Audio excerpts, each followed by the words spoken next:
Good morning, everybody. Welcome to the Conspiracy Theory Fun Show. You can call me Mr. CTF. Uh, by the way, my wife doesn't like being called Mrs. CTF, so don't call her that anymore. That was a mistake on my part, and so just don't. Today we're going to talk about conspiracy theories that are basically not true, what their motive forces behind them are, and probably what the reality actually is. There are lots of things that people worry about, or you can call them theories or whatever. We're just going to start with the easiest first one is the Terminator conspiracy theory, like machines turning around, getting intelligent, and then exterminating the human race. This comes from basic paranoia. Every animal has that. This is why animals basically don't sleep. They kind of just sit there a lot. Is that you always got to be on guard, and it's pretty much the case that we're developing computers to a point where they're pretty powerful, and maybe they're going to become conscious.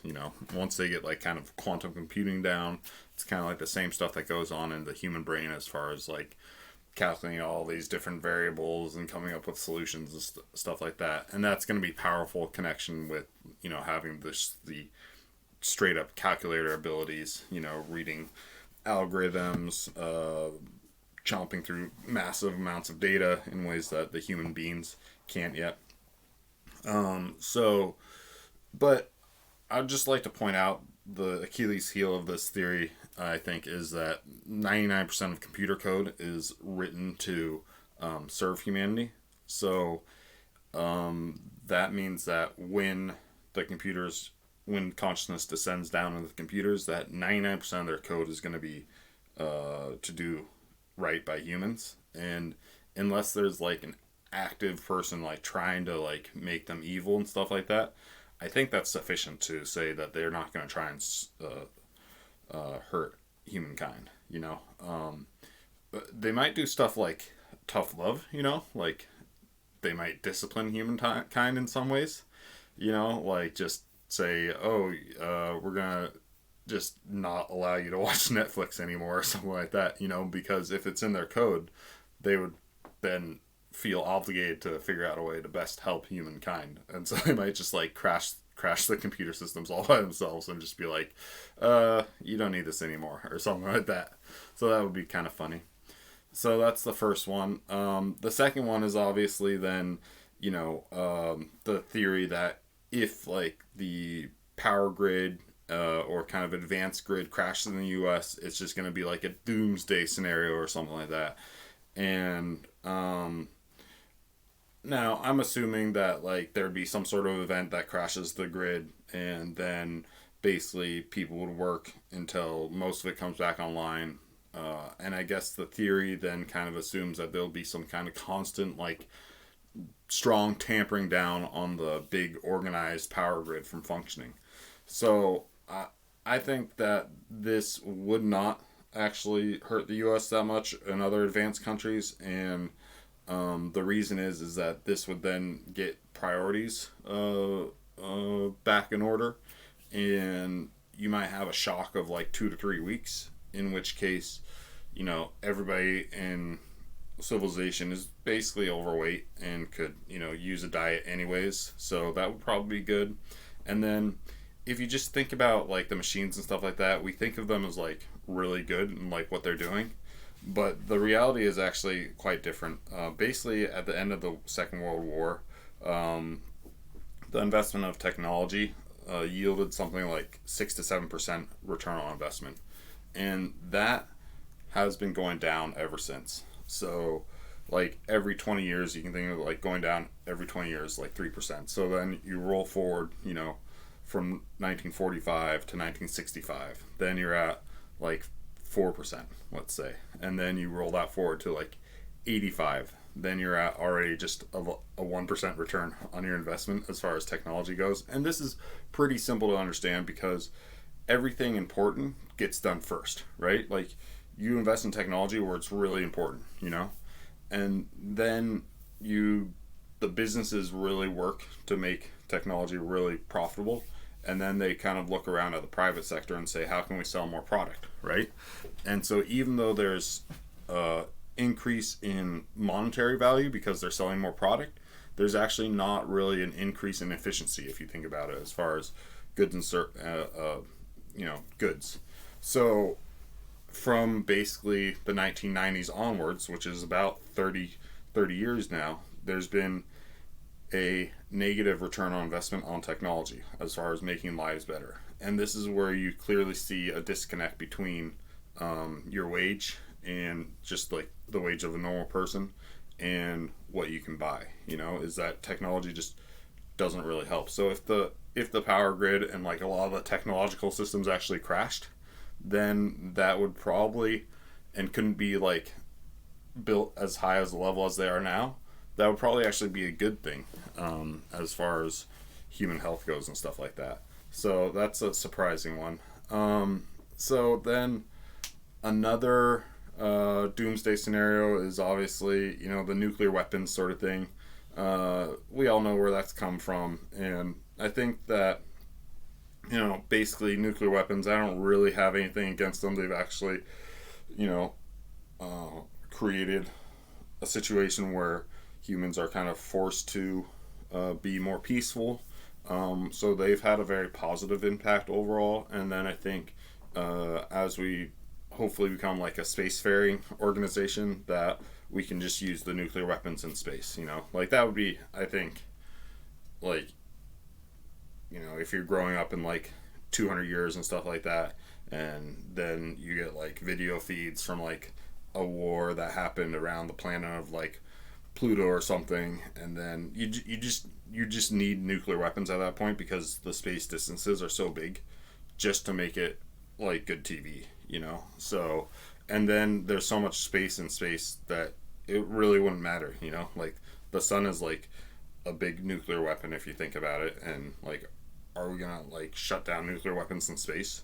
Like, then we'd have to shut down the sun. That would that would just be ridiculous, guys. Like you want to not have nuclear weapons in space? Like, what are you, like, you, then we wouldn't have any solar power. Like, that would just be, I'm not even gonna get further into it.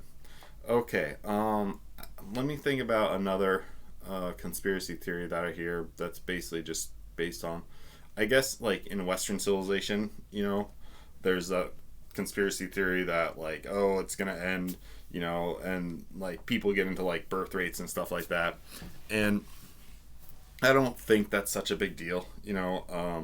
We're a pretty feminine civilization, and it's become a big thing, but it's not like people have like forgotten to have sex or anything.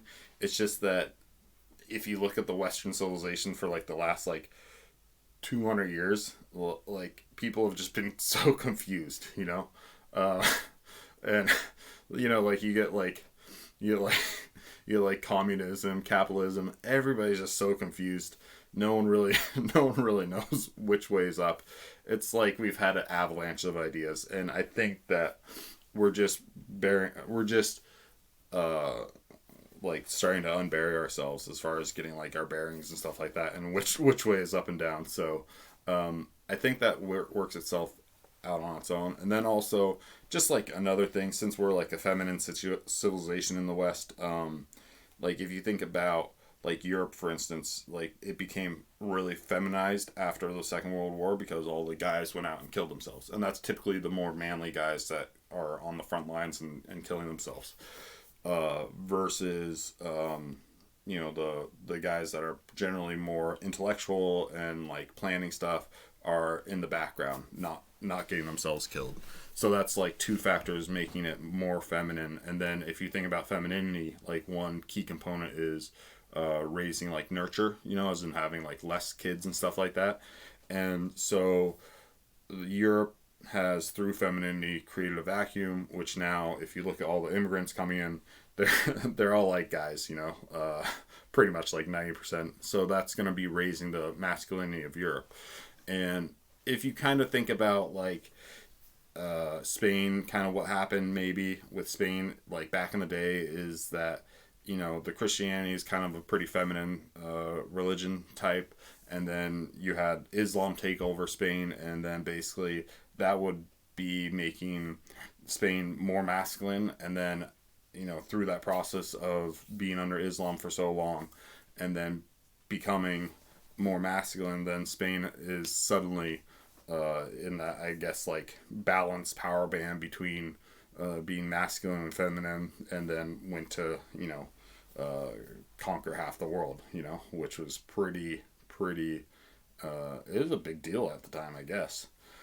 And then another factor on this, like this fear of the Western civilization falling, crashing, is basically, we create like 4 times as much food as we need or something, says some statistics somewhere from my childhood. And and there's this experiment called Experiment 25 where they just took rats and created heaven-like environments, and then eventually after like a couple of generations the rats actually died out completely, because if you don't have like some sort of like thing tying yourself down to like animal realities, then you just become disconnected with reality, and you die. You don't fight for life, so then you just die. And this is also seen in nature too. Like when the blue whales were taken away, it was thought that the number of plankton was going to like skyrocket. But actually what happened is that when you took the blue whales away, the number of plankton went down, because they're not kind of fighting for life and refreshing themselves. So that brings us nicely to the next like conspiracy theory, is the climate crisis sort of theory. And I just think this is so overblown. Like when you look at the charts, like if you just take the I think it's I don't know, the upper axis, it's just like they're talking about numbers that are like 0.2 and stuff like that, and they're also talking about like ecosystems, which are actually the ecosystem idea is just a backdoor belief in God, a belief in a higher order, and then that's mixed with a projection from mankind, as in systems and stuff like that. Like animals don't have systems, and they're not like saying like, hey, I'll be over here doing my part of the system and you be over there, like this is just ridiculous. So they're basically in a serve to survive sort of situation, and as a result they've been really adaptive over the course of like billions of years. And basically what I'm saying is the animal kingdom is gonna wipe the floor with the mop up against the ideas of the climate scientists. Like we should not like just actively do stupid stuff like pouring oil in your backyard, like and basically we just because of cost we are cleaning our stuff up. And like the Indians didn't really do any better. Like they did retarded stuff too, like running like thousands of buffalo over the cliff. They just weren't big players, and they didn't actually understand nature enough to become big players. And now that the Western civilization has become like this big player, like people just didn't know like that pouring chemicals and just stuff on plants and stuff was really that bad of an idea, so we just thought, oh, we'll do this, try that out, do that, try that out, and now we're kind of getting the data back and being like, oh, well, maybe we should watch over here, maybe we should watch over there a little bit. So that's going to be like kind of fun when when the climate scientists like start like just buckling under the pressure of the animal kingdom. As far as other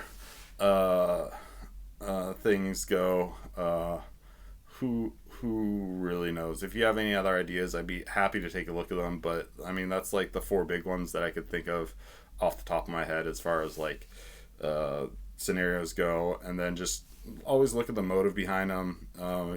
Who's benefiting? Like the computer net crashing, that's like the computer people benefiting from having more money to create more and more complex systems, which then even need more and more money to maintain. Climate scientists, obviously, once that ball gets rolling, there's like a financial argument there that they need more money to keep proving their hypothesis correct.